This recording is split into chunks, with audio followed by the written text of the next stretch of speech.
as you grow into your magical and psychic career in life, you got to come to the understanding that you are always surrounded by spiritual forces. And because you start doing magic, because you start shining a little brighter, you start to get attention. Now you might shine bright just from an accident of birth, or maybe a powerful being chose you for some reason. Or it could be that you just did something that got some spirit's attention. There's a lot of different reasons you might get a little more attention than you're comfortable with. But the thing I want you to think about and to understand, because as you go into magic, you need to understand this before something comes along and explains it to you the hard way, which was how I learned. Not everything that's around you is friendly. Not everything around you has your best interests at heart. There are spirits out there that will lie to you, deceive you, eat you. There are things out there that don't like any human being at all. Now today's guest is Jess Marion, and she is not one of those beings. Jess is a wonderful woman that I have known for several years. We originally met in the hypnosis industry, where she amazed me with her technical skill and compassion for her fellow human being.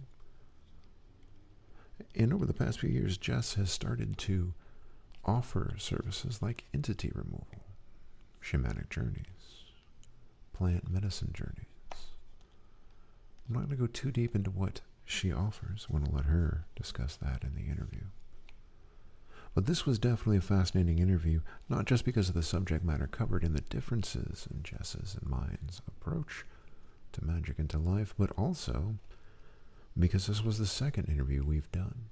And it became very clear that a spirit that she was referring to was trying to interfere with the recording. Towards the end of the recording, you'll see a blank moment where I explain everything that's happening there and a change in audio. Other than that slight snafu, I do hope that you enjoy this interview just as much as I enjoyed making it. So grab yourself a snack, grab yourself a drink, sit back, relax, and have fun. Jess Marion, how the hell are you? Hey Nick, I am fantastic and really excited to be here today. Excellent. Yeah, be here for the second time. So, full disclosure for everyone at home, we did this yesterday, and the audio came out goofy. So, we are going again because I don't want to put out bad podcasts. Not fair to the listener, not fair to Jess, not fair to me. So, here we go again. Now, the amazing, ethereal, ascended creature that you see here next to my big bald self is Marion. We first met 2017 at HypnoThoughts, where you were teaching Milton Erickson's hypnotherapy, and that is definitely one of the seminal events that I remember. I mean, I've been going to HypnoThoughts for I think 10 years. I missed the last two, but I think no, 12 years, and that one really sticks out because there is such inherent magic in that. And yeah, I just figured I'd start this second interview by making it really awkward by setting the bar for you very high. How does that make you feel? Well, I'll have to channel my inner Erickson. Thank you so much. And Milton Erickson, he was a magician in his own right. Mhm. He did things that even now, even if we replicate his language patterns, even if we replicate his states, stories, and perspective, nobody else will ever be able to actually replicate. Yeah, there won't ever be another one of him. I try and describe him to people who don't know anything about hypnosis. I'm like, no, seriously, he only really had one arm and it talked a lot like this. But he could knock you unconscious in a sentence or less. And people don't believe me until we find one of those few recordings of him still out there. Amazing stuff. Yeah. So, one of the really cool things that we talked about before and that I found on your Tickety Talk was technical name was your work in shamanic practices. So Yes. let's do another deep dive, and we can gloss over whatever we want to from the last time, but let's definitely do the spur of the moment talk here. Tell me about your shamanic practice. Sure. So, the word shaman is really problematic. for the Mm. people who are pro using it, as well as the people who are anti using it. So it's always kind of an awkward term for me. Mhm. But there isn't really a better one to describe working with spirits in a more earth-based, lineage-based approach.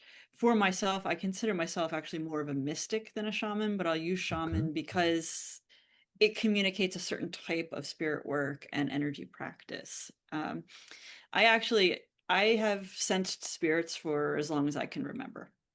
For a long time, I could feel them. They would interact with me, and when I was little, it would freak me out. So I kind of pushed it all aside for a very long time. And then it started to become active again. And at that same point in my life, I was in the process of learning how to serve plant medicines, which, if you're going to do that in a traditional way, requires you to have some versatility in understanding the spirit world. And in fact, I will say anybody serving plant medicine in any context, you better know how to navigate the spirit world because the spirits Mm. will show up. So at that point in my life, I did some training with a Mazatec curandera. The Mazatec people are the traditional, well, one of the traditional mushroom peoples. So their lineage has been intact. I loved the training, but it didn't go deep enough for me. So I kind of shopped around, for lack of a better term. And an opportunity actually popped up, and I was offered a scholarship to train with a lineage holder, a Paco from the Andes, Mm. and it's been wonderful. I don't sit completely within the lineage. My lineage is the Conchis Ila, not Conchas, Mm. which means seven rays in Quechua. So it's a long established tradition in the Sacred Valley. Some of my stuff comes from there. A lot of my stuff is intuitive, and what I had learned through my own, shall we say, escapades in the astral. So a lot of my work today is helping people with plant medicine journeys, whether it's preparation, integration, ceremonial facilitation, and then also a larger part of my work is helping people who find themselves in tricky situations, either with entities or with issues around dark magic, or Mm. coercive magic might be a better word for it. And that's a really good delineation because dark magic can cover so much accurately, but also inaccurately. Yeah. Because, in my experience, and I mean, this is one of the things that you and I have talked about, is I don't really have qualms about, you know, doing some of the darker stuff when the situation calls for it. Mm. But when we talk about dark magic as, magic that scares people, well, that's kind of, if you want to broaden your horizon, that's kind of all magic because some people are just going to get scared of their own power. Yeah. But that coercive magic, I like how you delineate that instead of like Yeah. just dark sometimes. Sometimes people need a magical foot in the butt. There's just no way around that. But other times, like taking away somebody's free will, compulsive love magic, which I know is something you don't like, which we're Yeah. going to talk about a lot. But also, using spirits to manipulate people, to trick people, to steal all their doggone money. And when you start digging, you hear some crazy stories about folks who do that, and we can share some of those. I think would be a lot of fun. Yeah. But let's talk about the place of coercive magic, right? Yeah. Like when you run into it, obviously, I think that we are of a similar thing when sometimes we just have those clients who it's very obvious somebody is putting the magical thumb to them. Yeah. What do What do you normally do in that circumstance when you know that somebody is being coerced? This is a great question. And just to make a little bit of a delineation here, because I think you and I, like we've talked about this, we Mhm. take very different approaches. I don't even do the magical kick in the butt. It's just, Mhm. it's not the world that I live in, but Yeah. there is a place, and there's a good thing people can do that. Yeah. Um, It's not for everybody. it's not for everyone, no. And coercive magic, though, is a whole other branch of magic that is usually done um, when consent is Mm. not necessarily present, but not revoked. Mm. So, as far as I'm concerned, all magic is consent based. But here's the caveat, and this is where people get into trouble. if somebody is in a relationship with somebody else, and not, this doesn't have to be romantic. By relationship, I mean there is a back and forth of energy between those two people. There's an Mm-hmm. enmeshment. Consent can be implied until it's taken away. Yep. So when I have someone who approaches me and they are experiencing coercive magic and they kind of tick all the boxes when we've gone through an intake, there are some key areas that I focus on. First and foremost, it's establishing that one's own spiritual sovereignty outranks anything. Mm-hmm. And I mean, like, including demonic stuff, anything that is sent to them. Is my philosophy is, as soon as something touches the individual's field, as soon as something touches my field, it's now my playground. It can leave or it can have some fun, but I don't think it'll find it fun. So I want my clients to step into that role of empowerment of, okay, well, if this thing's here, let's see what we can do with it. Because as soon as someone steps out of the role of victim, of Mm-hmm. disempowerment, of this person is doing this thing to me and I can't break free, as soon as they step out of that, maybe get a little bit of a glint in their eye and a little bit Mm-hmm. more adventurous, that magician is already on the path of losing their power over that person. That spell has already started to unwind. Mm-hmm. So this is really important. And then a lot of the work that I do with them is built around how do we establish and maintain spiritual sovereignty? Well, we have to train emotional regulation. That's step one. When we get into these, and I know this speaking from personal experience, when we get into a situation where coercive magic is involved, that type of magic manipulates thoughts, it manipulates feelings. So emotional dysregulation feeds it and keeps it in place. As soon as somebody takes control of their own emotional state and starts to parse out what is mine and what is not mine, you're pulling out the threads of whatever was sent. Mm-hmm. If we want to undo a coercive spell or get rid of a spirit attachment or end a possession, we have to become very clear what is mine and what is not mine. If you don't know what's yours and what's not yours, it's really hard to undo that knot of Mm-hmm. enmeshment. Then we do a lot of ritual work and we train in the ritual work, uh, doing it from a space of total alignment and again of playfulness. So I get people who reach out to me, especially on the Tickety Talk, who say, look, I know you talk about cutting threads and smudging and ritual burnings. I've done all that and it's not working. When I start to ask a few more questions, what becomes apparent is that the person has done it not from a place of alignment. They've done it thinking that it's the steps of the ritual that will undo the process. The steps of the ritual create the container to direct energy.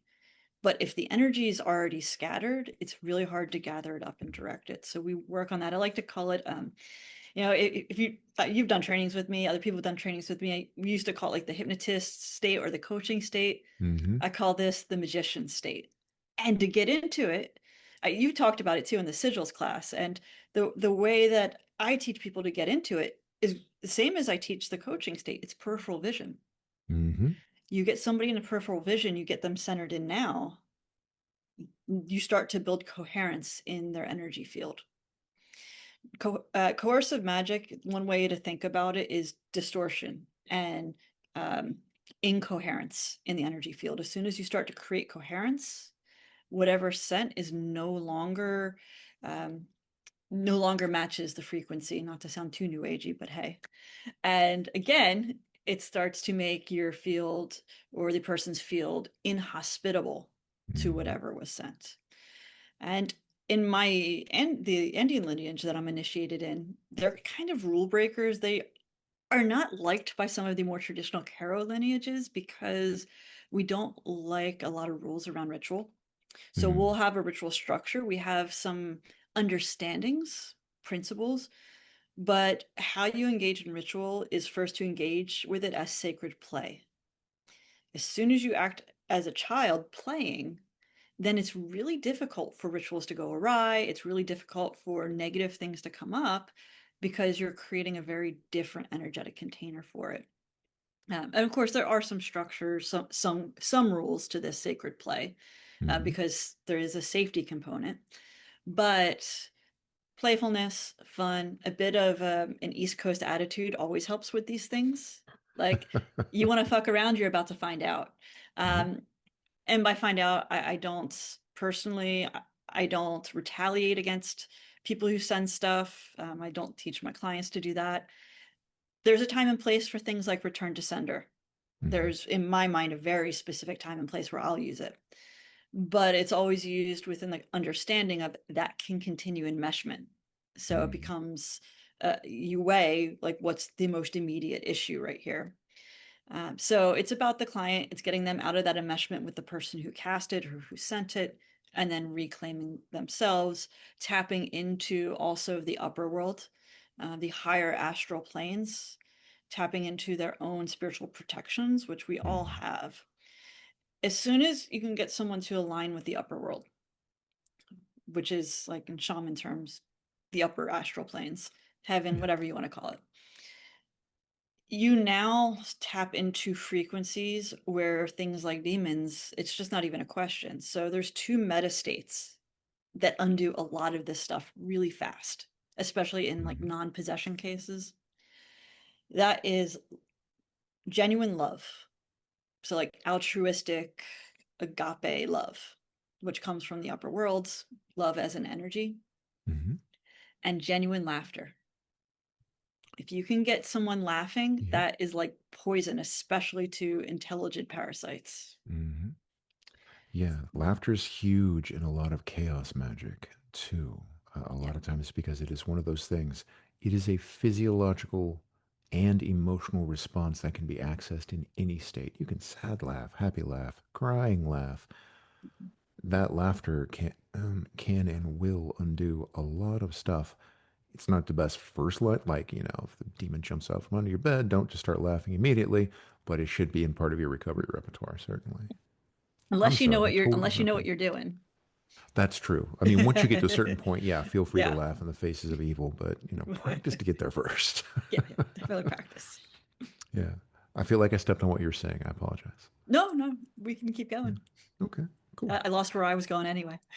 It's, that seems to happen with like every practitioner, regardless of discipline. It just kind of like you see something shiny and you're like, ooh, I think we Squirrel. all have, yeah, I think we're all not neurotypical in our own special ways.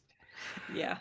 Um, so it always amazes me when I very first started. I think my first working that I did was in that old, and I'm going to be careful the way that I say this. It was the shamanics, which is to say, the like the Ted Andrews style stuff we were talking about the other day, the white guy pretending to be indigenous, kind of. Yeah. And I do feel a certain sense of responsibility and shame. In my defense, I was like 17 getting involved in that, but my first working was from those traditions of being unseen and working with spirit allies to just kind of not be noticed. And even though it's been 31 years now since then, 32 years now, I should probably not say the places and government facilities I wandered onto in the Monterey Peninsula area using that magic. But it is so cool to have that instead of that ritual structure that I'm very used to.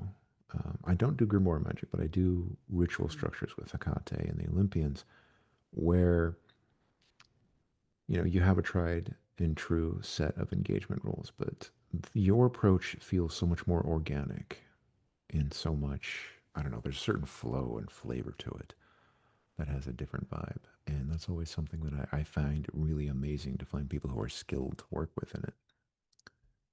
Yeah, I Now, think it depends as well as this with the spirits you mhm, work with. I mhm, don't work with Hecate, so I don't know, but I would imagine from okay, the little bit of TikTok I've watched, she mhm. probably has some rules in terms of how she likes to be engaged with. Would that be true or not so much? It depends on whose style of approach you're using. Like Okay. mine is generally a hybrid between my own experiences and a lot that I've learned from Jason Miller, but I also study some stuff from like Jack Grail's Hecateon and things that Hecate has straight up told me. So it's interesting with deities like Hecate and other deities who have such a huge purview of just being god or goddess of witchcraft. Like, yeah, I mean, you can literally just do an organic approach to Hecate without a problem at all. And she'll just kind of, if she chooses to work with you, she'll show you Yeah. as you go along, and you'll find your way one way or the other. So, when we are looking at this work, like what I know what drew me into finding a place where people can come to me and say, "Hey, I've got something going on that's going to make me sound crazy." And even though I'm working on my mental health license, um, and people say, "I think I'm crazy," and my first thought is, "You're." It's fairly likely you're not. Yeah. But what is it that drew you into this work? Well, as I mentioned, I've felt spirits for most of my life. I Mhm. grew up in a dramatically haunted house, which Nice. was very scary. It was a parasitic entity. It was quite frightening, but it always kind of left a bit of curiosity, like, what the hell was that? Um, so that kind of sparked my interest, but I didn't put myself out there as doing that kind of work. I was more of like a science-based hypnotist, and I still love the Mhm. science. To all my friends who are like, "What the hell happened to you, Jess?" Um, I still love the I science, think I know but the exact names you're trying not to say right now, too. yeah. um, but I was also at the same time through word of mouth doing Mhm. entity removals, usually because I would be teaching or co-teaching a class and something would happen, like a Mhm. spontaneous possession. Well, what the hell do you do if you got a class of 20 people and somebody is speaking in tongues who is otherwise completely grounded in day-to-day life, Mhm. but you tap into some parts work and not to mention their aura becomes spiky, which is a telltale sign, Mhm. at least for Yep. me.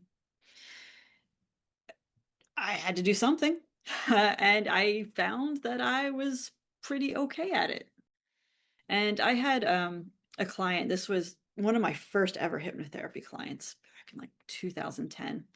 Mhm. And they came in, this was like back in the Groupon days. So I had a bazillion clients and didn't screen any of them.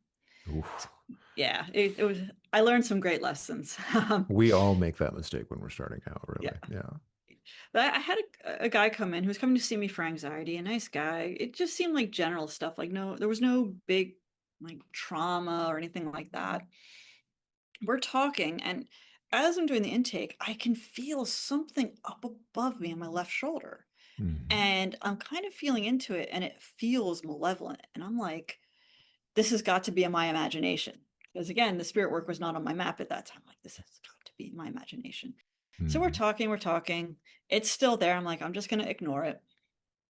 Client leaves, and I close my eyes for a few minutes, and I hear this like, it was a whisper, but it was shouting. Mhm. And it said, "Get up now, get up now, get up now." I opened my eyes, and in the room, in the corner of the room, which would have been behind my left shoulder when I was working with the client, I see this black mass.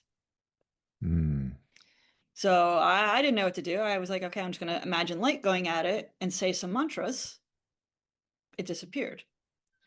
The client came back the next week, and their anxiety was gone. Yep. Yeah. So at that point, I was like, I don't know what that was, but I kept getting clients like this. And Mhm. that was probably the most dramatic early on. But I had clients who came in with curses and all sorts of stuff. And I found it really interesting. I was, even though I had these mystical experiences, I was never quite sure, okay, is this genuinely as they're saying it, or is this a dramatic metaphor, a psychodrama? And I thought, Mm. well, if it's a psychodrama, I can act.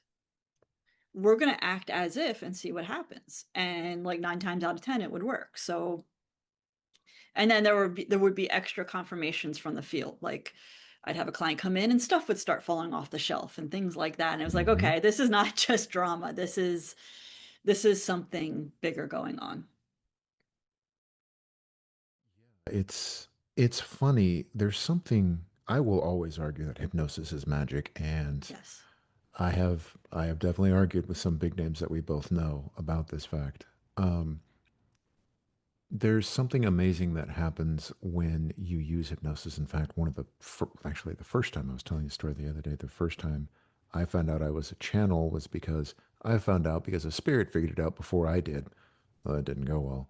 Mm. Um, but I was using hypnosis with a friend who had an attachment I was 14. The heck did I know? But he had an attachment that came through as soon as he entered that even very light trance state. So yeah, people just walking into your office, oh, this is a hypnotist. They're already falling Yeah. into that trance, and that's when stuff falls off your shelf, things slam doors, cause problems. I do think, slight tangent, but along the same lines, I do think that there's something similar to that when we talk about the poltergeist phenomenon in terms of like young children who don't know how to access their power, not Yes. individual spirits, but rather that telekinetic ability that gets out of hand. Um, I Yeah. do think it's this of a similar thing. There's something about changing states that unleashes those powers. Yeah, and I think it happens with adults too, especially gifted adults who Mm-hmm. have like shut it down. And then it's very easy to feel like, okay, there's this poltergeist stuff going on because we've Mm-hmm. been trained by mass media. It must be Diablo. When emotions are energy. And if Mm-hmm. we suppress them, where do they go? They expand out in the energy field. They don't Mm-hmm. get processed. And, I agree about hypnosis being magic. One of the things that became abundantly clear when I went through what I went through with the possession I had to undo myself for myself is that when we enter into relationship with people, like more than just like a passing high in the street, but you get to know someone, we create etheric ties. Mm-hmm. And like in the astral, I've seen them. To me, they look like these kind of glowing, milky threads. Mm-hmm. And energy and information goes back and forth. In toxic relationships, that's a problem. In healthy Yes. relationships, in healing relationships, it's incredibly powerful. When we establish rapport as hypnotists with our client, we are building etheric threads with them. It's Mm-hmm. magic. Funny, right when you said that, I don't know what it was you said, but it triggered a memory. I was working with a client who was fresh to the United States, and she came from Nairobi. She came from very rural Africa, and she didn't tell me much beyond that. But as soon as she was in trance, I could tell she was at that point. You know, when people are fighting, going through, you build the environment for them, they're experiencing the visions. She wouldn't go through the door into a past life regression. And she just wouldn't. I could tell she wasn't. I could tell she was struggling. And then suddenly her face was someone else's face. Yeah. And there was this older African lady there. And I just looked at her and she was looking sideways, but her eyes just turned to look at me. And I was like, okay, we're going to wake up. 1, 2, 3, 4, 5, 6, 7, 8, 9, 10. And it was very much one of those interesting things. But I do remember feeling that connection, that rapport thread that you're talking about, just kind of not aggressively, but firmly being severed at that Yeah. point. I was very much, I'm like, hey, I'm sorry, I can't do much, but one of your ancestors is not wanting you to do this right now. Yeah. She, Thankfully, we still had a little bit of rapport because otherwise, when you're telling somebody, no, your face wasn't your face, and your ancestor's upset about something, that might be a hard sell. yeah. That's always the delicate thing with any of this more Mhm. metaphysical stuff. Like, how Mhm. much do you divulge with the client?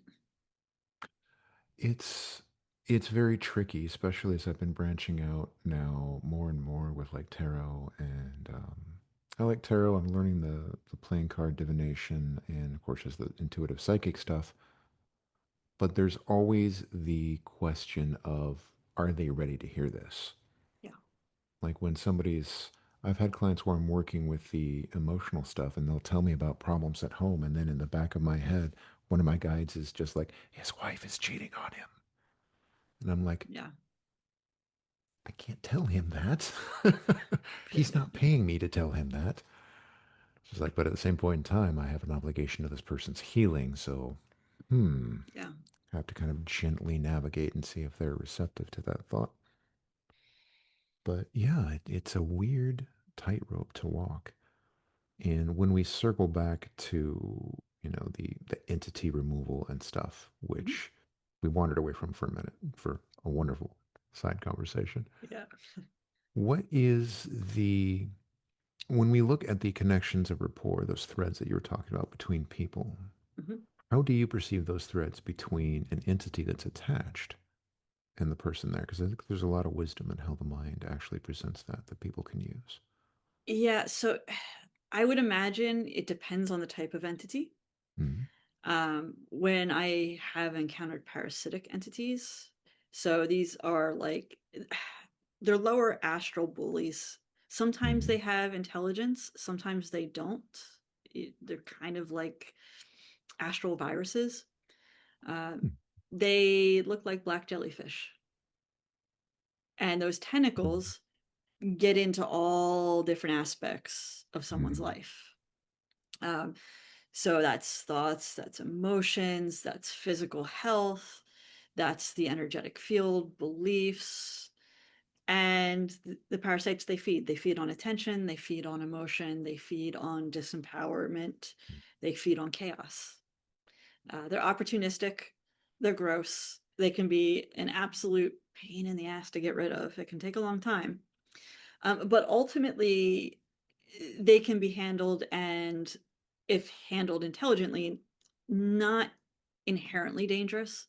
People Mhm. who have these things without anything bigger attached to it who come in, Mhm. they've been living with this stuff for a while usually. And I say to Yeah. them, look, I know it's scary. I know it's doing stuff in your life, but if it could do worse, it would have already. That's a little bit different, though, than something that's conjured in scent, something that's purposefully attached to somebody's field. That's different than, for lack of, I don't want to call them demons because I don't think fallen angel is the right category for these things, but there are intelligences out Mhm. there that are low vibration, incredibly cunning, Mhm. that also feed on fear and attention, and they can be trickier to get rid of. Definitely. And I mean, you hit on something that I think is a really important thing for people to understand if they do feel that something is oppressing them. And that is the word demon has such a weird etymology and history. Of course, it comes from daemon, the Roman Greek word just for spirit. But the reality of it is, and there's just so much historical precedent of it, what we now call demons, like Baal is a perfect example. Baal originated as a deity Yep. that the church just took the name of and then made it into this evil thing. And then, Christian magicians or Christian leaning magicians in some cases just created this several different ways to bring Baal into a different form and a different sense of presence.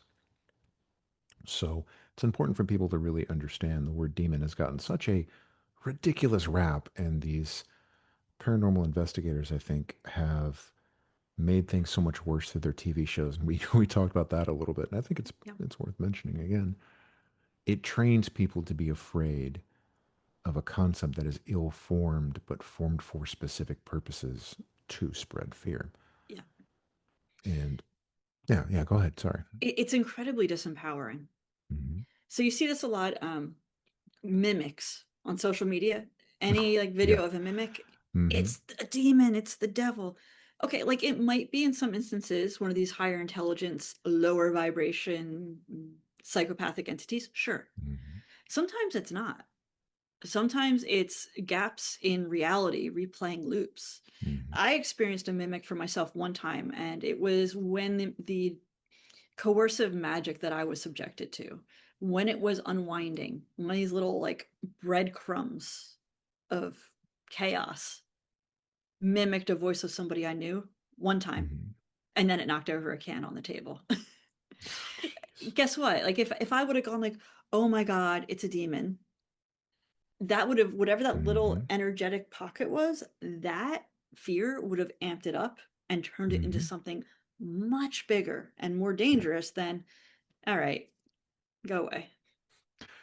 Yeah, which is exactly why they try that stuff. And like I said, Yeah. yesterday. I mean, I'm of the mind that there are entities that are likely writing, horror movie writers in order to instill these patterns that can be more easily leveraged and manipulated.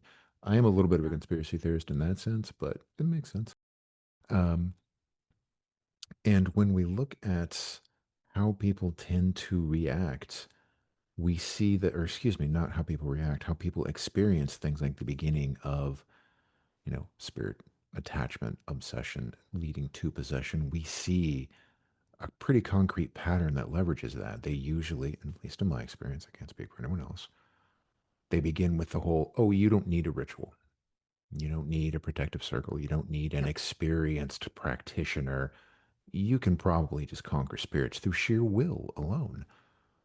Hmm. So many people I have talked to over the Maybe. years Good luck. have had they've just had their lives blown up because they didn't realize, oh, wait, the thing that I shouldn't be messing with is the thing telling me it's okay to mess with it. And And then it leads here's to that. okay. No, I was just going to say it leads to that emotional dysregulation, attachment, sicknesses, and everything spirals from there. And the mistake a lot of those people make, at least what I've witnessed, is Mhm. they conflate aggression with alignment. So Yes. they don't align themselves. Like when I kicked out the entities that, and I had a severe possession case for myself. When I Hmm. kicked them out, I didn't use a whole lot of ritual. But what Yeah. I had was alignment, and I had absolute certainty, and I had a lot of spirits protecting me. Hmm. That's very different than someone who wants to go toe to toe with the spirit in their haunted house and challenges it to a fist fight. Good luck. Not the same frequency. Yeah, I mean, if it's going to start throwing things and you can't punch it back, enjoy that, Buster Douglas. That's going to go great for you. Yeah. And here's the other thing, I'm going to get on my soapbox about this because of the Please. shamanic side. Yeah. People classify every violent haunting as a Hmm. demon. It's not Yes. always that. Sometimes land spirits have been mistreated, they've been Hmm. abused, they've gotten caught in a human's orbit. I had a client where this happened accidentally, and they can't Hmm. escape. And the only way they can get attention is through escalation. Hmm. It, the way out of that is not to abuse the spirit that's already been mistreated and already suffering. It's to help them get back to where they need to be. And as long as we Yep. list those things as demon, those spirits aren't going to get the help. And it continues um, negative negative reciprocity. Hmm. So I think more nuance and discernment is needed. And there's a lot of responsibility placed on the ghost hunters out there who just label everything as demon. I mean, you're absolutely right. When we look at the history of ghost hunters, I mean, we can go back to the Warrens, but let's not because they don't deserve any more attention. But when we saw what was it, Ghost Hunters, I think was the first one that came out back in the early 2000s, and then it just Yeah. escalated from there to I'm not going to say his name because I'm going to get sued, but I'm just going to say the words hair gel, and I'm pretty sure everyone knows exactly who I'm talking about. But they go right to provocation and everything's a demon. They're just freaking people out to get clicks. Yeah. And they don't seem to have the understanding of the damage that they do when they do that. And Um, the other problem with that is I like some of the ghost shows. I like Dead Files and stuff, but I'm always they're yelling at the fun. TV. I'm Yeah. always yelling at the TV though, because at least Dead Files gives them a plan. These other shows that go Hmm. into provocation and people who are doing this who are not in in the show world, I know a few who've gotten into have landed themselves into real problems like Mm. demonic possession problems. Um, they'll go in and they'll confront the spirit, and then they leave the homeowner or they leave the afflicted. And I tell my clients that, and this is an uncomfortable reality of this, Hmm. that very often, and this is also true with coercive magic, it's going to get worse before it gets better, because as soon as you draw that line in the sand, you have declared energetic war. So you have to be Yeah. prepared for the long fight. Entity removal, depossessioning, undoing coercive magic, depending on the level of enmeshment, Hmm. it can take a long time. It took me for myself a year. For Yeah. some of my clients, 18 months, 2 years. Some Yeah. people, the enmeshment is minimal and it's quick.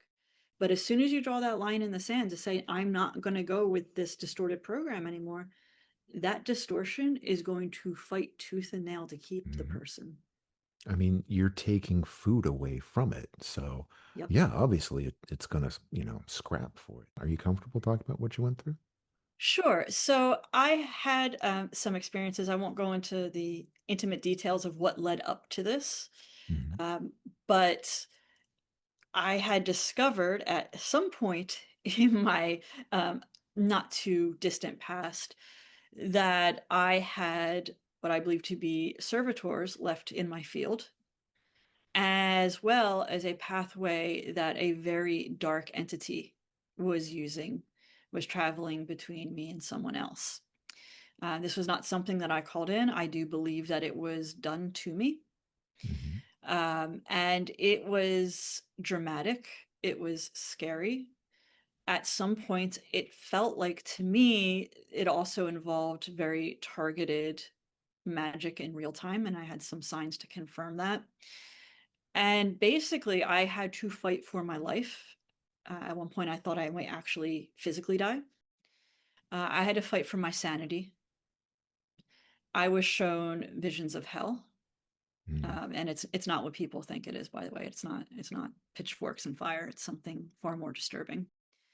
Um, I had to forcefully protect myself against attempted possessions.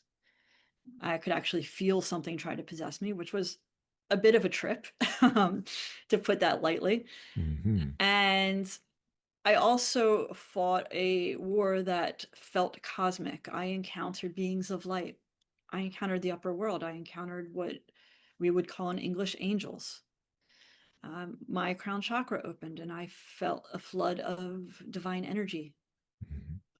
And when I felt that flood of divine energy, which was the only word for it is love, and it's love as an active force, and it is the active force in creation. It's coherence, it orders chaos, it's what allows growth, and it's the foundation of everything. It's our true essence, our true nature.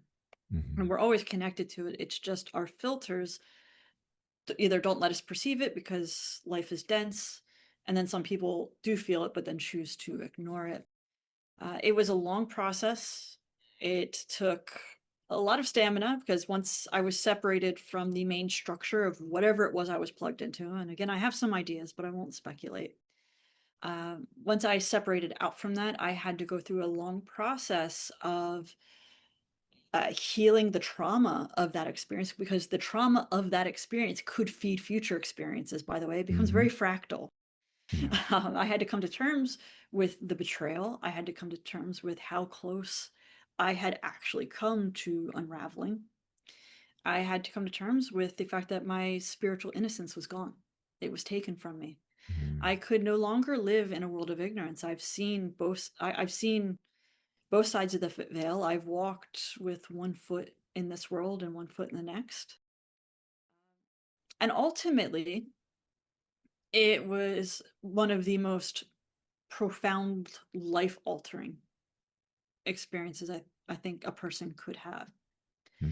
It was not without risk. I don't want to glamorize it. I don't want to glamorize evil. I don't want to glamorize the spiritual warfare because it's not glamorous. It is dirty. It is dark. It's anybody who says they want to be a spiritual warrior, stop.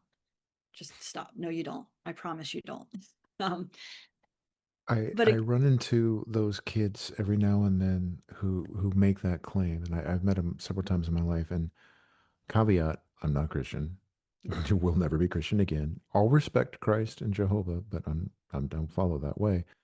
Um, I usually try and tell them go find a Catholic exorcist and have them tell you what that's like. I mean, yeah, you can find other people in other disciplines, but the Catholics kind of have the trademark on it right now.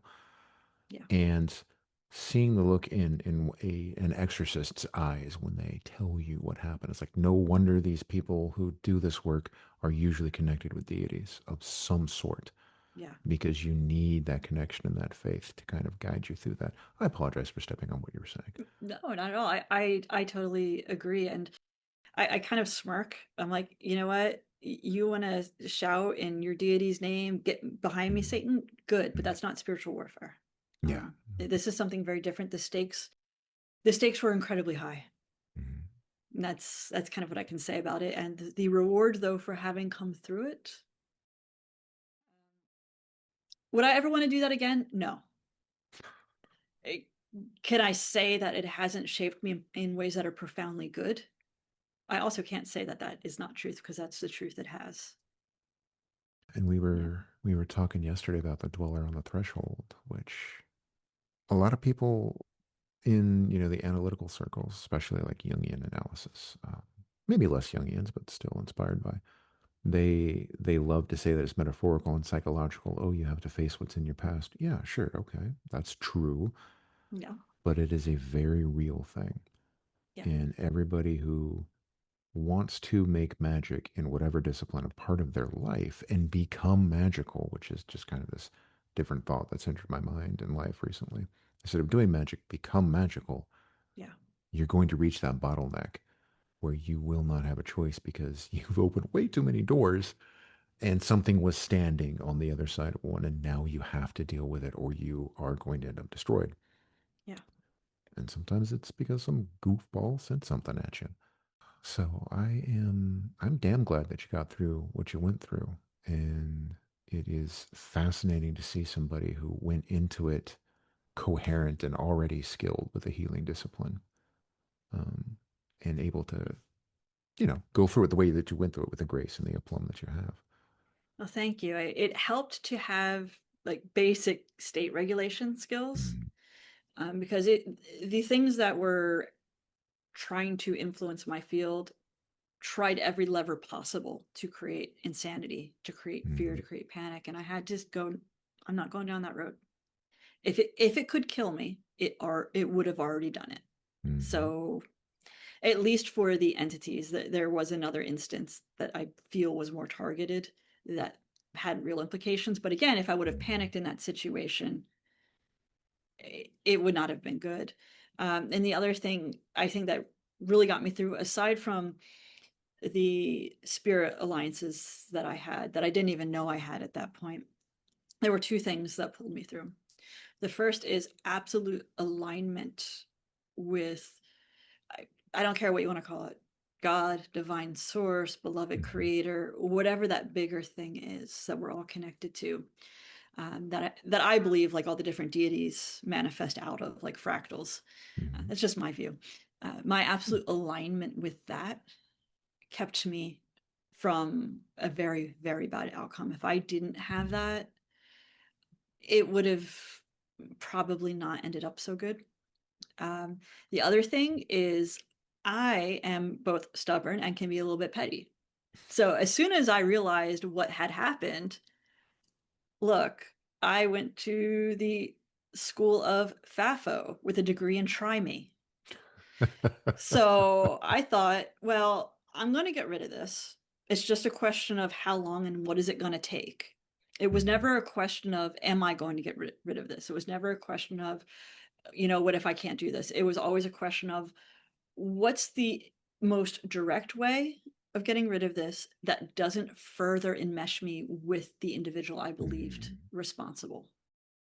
Because here's the thing, the person I believe responsible, if I would have gone toe to toe with them magically, if I would have retaliated, I was smart about this. I knew that I would have been entering their game board, and I was not convinced I could win. Mhm. The only way I could win was to make everything that they sent me play on my game board. Yeah. So I didn't send back. And I also constantly had a voice saying, don't become like them. Don't retaliate. Keep aligning with that higher frequency. Keep aligning, keep aligning, keep aligning. Mhm. And it took a year. The main extraction, like disconnecting me from the system, that happened after a few weeks after realizing what had happened. And I did Mhm. that with the help of spirits and the divine. And it was this amazing cataclysm in my apartment. So, picture this. I had not taken anything, by the way. I know I'm in the plant medicine. I had not touched anything. This was a normal Wednesday night. I How was many at dinner. magic stories start with, so I did a lot of XYZ, Yeah. and then, Not there are far fewer that say, look, I didn't take anything. I was actually at dinner with friends and I knew that there was a battle coming. I could feel it in my bones. I had asked the spirits for help, but I didn't know the day and time. So at dinner with friends, it was a Wednesday evening. I knew like something is coming. At dinner, I could start to feel heat along the right side of my face and wrapping around my chest. And at first, it was so Mhm. strong, I thought like, am I sitting below a vent? No, there was no vent. Nobody else was feeling this heat. And I was like, okay, there's something going on here. And it was pleasant but intense. We walk home. I didn't know this, by the way, until the next day because I was with my roommates. They did not know any of this was going on. Like I kept a lot of this secret because I didn't want to scare people. I didn't want people to think I was going insane. I also didn't Yeah. want people to like worry that, Diablo was in the house. So I was very quiet about this. My friend told me the next day when I finally told them what had happened, she said, when we were walking home, there was a figure in a wide brimmed hat and a black trench coat. This was like mid April. This is not typical New York clothing any time of the year, let alone mid April. She said she looked at his eyes and it sent a chill down her. He was standing not at a corner. He was not standing waiting for anything. She said, I didn't see him. She watched him watch us as we walked by. And as we walked by, he turned and watched us walk home. And I was Hmm. like, oh, that sounds like a watcher. Okay. Yeah. Yeah. So I get home that night. I'm sitting there with like a piece of chocolate cake, just living my best life. All of a sudden, the back of my neck tingles. And I'm like, oh, this is it. I hear a series of pops in the empty space behind me because like the dining Mhm. room's behind me. I know that the spirits I asked for help have shown up. Then the only way I can explain this is I split into three. There was a version of me that was sitting there watching TV eating cake. There was a version of me that went to war with these spirits and fought side by side. And then there was a part of me that observed what was happening in the apartment as the veil thinned. Mm. So I saw beings of light enter and chase shadows out. They ran along the floor and chased them out. I saw brilliant blue flashes of light that had no source. And then reality itself, the corners, the edges of reality, the only way I can describe this is it's like they began to fold in on themselves. It's Mm. really I don't even know how you can conceptualize that because it was such a weird thing. Um, and then there was like this mist of light in the apartment.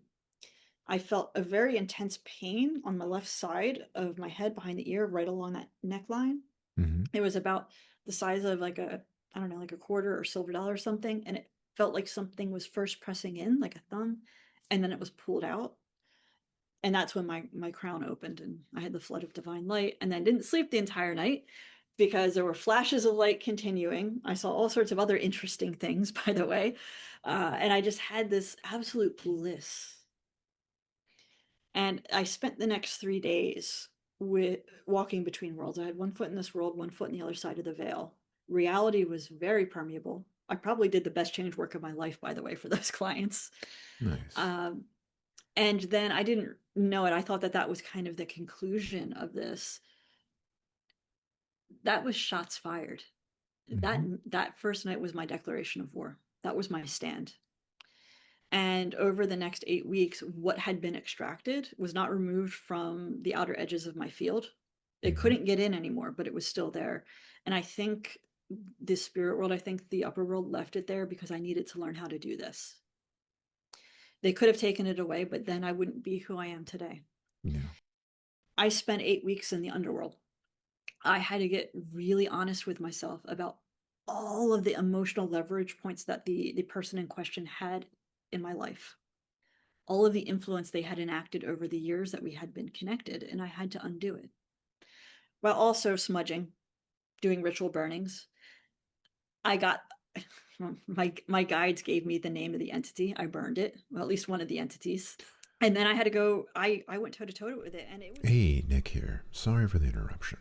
There was an entity that continued to interfere at the same point in time that Jess discusses the same thing over 2 interviews. We know that this is conscious interference at this point, and after some banishing on Jess's side and on my side, we put it to rights. However, I did not notice that it switched my audio feed, so my voice is different in the last 4 or 5 minutes of the interview. I do apologize for that. There's really nothing that I can do about it at this point. After much discussion, Jess and I decided that we were not going to put the distortion or potential EVP into the recording because neither one of us really want to platform something that's trying to get attention in this manner. I do hope you enjoy the rest of the show. Yep. So then the rest of it was, it's dealing with nonsense like this. You talk about this stuff, the spirits get a little bit, Yeah. but ultimately, it's not dangerous. It's annoying. Yeah. I'm still going through the process of clearing. I'm coming up now to the 1-year anniversary, by the way, of that battle in the apartment. So I'm not surprised.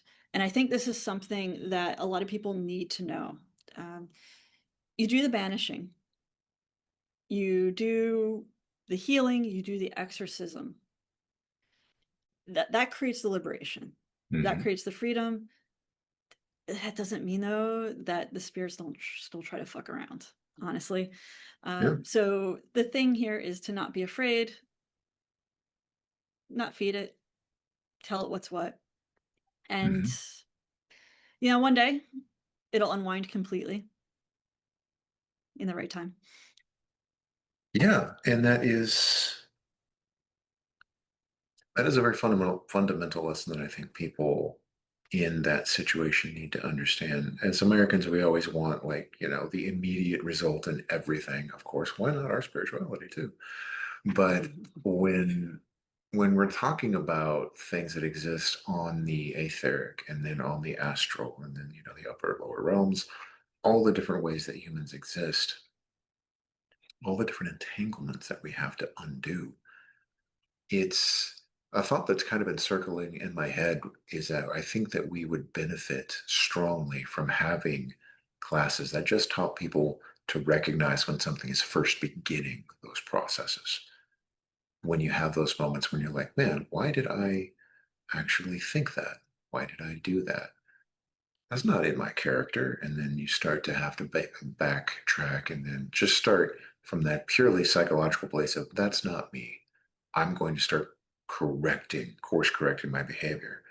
Not only are you changing your behavior, well, you're making yourself inhospitable to some, nasty little things that want to mess around every now and then. And then, of course, learning more advanced ways of handling your business when push comes to shove, or at least how to find somebody who knows how to handle their business for you. Yeah. So we are sneaking up on the hour, Jess, and this has been an extraordinary conversation. I'm not going to leave the static in. Okay. I will reference it, of course. I'm not going to leave that in, just because there's no reason to feed attention to anything, even if this was nothing more than our combined energies kind of messing with things. Or maybe just, I may have energetically goofed my audio board, whatever it was. Well, I think it's interesting that both times after I tell the story. So, yeah, I think it's one of those, I think it's one of those things too, that it's still kind of recent for me. So any attention, of course, things can still feed in there, definitely. Yeah, definitely, do your spiritual hygiene stuff. I mean, you know what you're doing. I don't even know why I'm trying to give you advice. My bad. Okay, so where can people find you, Jess? Great. So you can find me on TikTok, Facebook, Instagram, YouTube, Soul Medicine with Jess. That's the best place. You can also visit my website, jess-marion.com, if you're interested in coaching or spiritual services. Yeah, awesome. I'm definitely going to recommend people check Jess out and have your speakers destroyed. No, please don't do that. Other than that, Jess, it's been amazing as always. I hope I'll be able to get out to a convention or two and run into you in person in the physical at some point. and we can kick back and chill out for a bit. Until then, I'm going to go ahead and end the recording and Thank say you. goodbye. That was a lot of fun. Now, there's a lesson in today's episode. There's many lessons in today's episode, but I think one of them is most definitely what I like to call diagnostics. Now, was that a spirit that was interfering? Yes, absolutely. And the reason that I know that is because the pattern that emerged at the same point in time, at the same story over two separate occasions, not to mention the fact that both Jess's and my spiritual senses, you would say, started to activate, and both of us noticed some similar things that we discussed off camera. But there is something to know. When two practitioners start to interact and start to talk magic, we do tend to shine a little bit brighter, and that can have some effects in the outer world, of course. Wouldn't be the first time I've caused some poltergeist activity or some technogeist activity.